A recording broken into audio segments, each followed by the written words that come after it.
الله الرحمن الرحیم ایاک نعبد و ایاک نستعین. څو ورځې مخکې د لښکر کلي یو ټرانسفارمر خراب شوی و، هغې کې ما ډېر زیات کوشش وکړو، خو هغه څه د ریزن د وجې هغه ټرانسفارمر چې دی څو ورځې لیټ شو، نو هغې کې ما ډېر زیات کوشش وکړو. ایم این اے اسف خان اکسین صاحب سره رابطه وکړه، اے سی سره. هغې کې زه لاړم، ما تقریبا 2-3 ورځې پکې ډېره زیاته منډه وواله، هغه تر چیپه پورې موږ ورسېدو، هغه ټرانسفارمر موږ ایشو کو. الحمدلله هغه اوس ولګېد او خلکو ته بجلي بحال شوه. د لښکر کلي خلکو ایم این اے اسف خان او زموږ ډېره زیاته شکریه هم ادا کړه. وجه دا وه چې داسې ریجن د وجې دا ټرانسفارمر لیټ شو.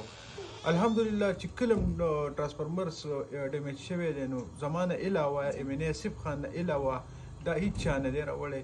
تقریبا 12 ځله خو ما یاد دي چې دا ما سره باقاعده پروف شته، تصویران شته چې دا ټرانسفارمر ما چینج کړی دی. انشاءالله دې نه پس به هم زه د خپل خلکو د خپل قوم خدمت به کوم.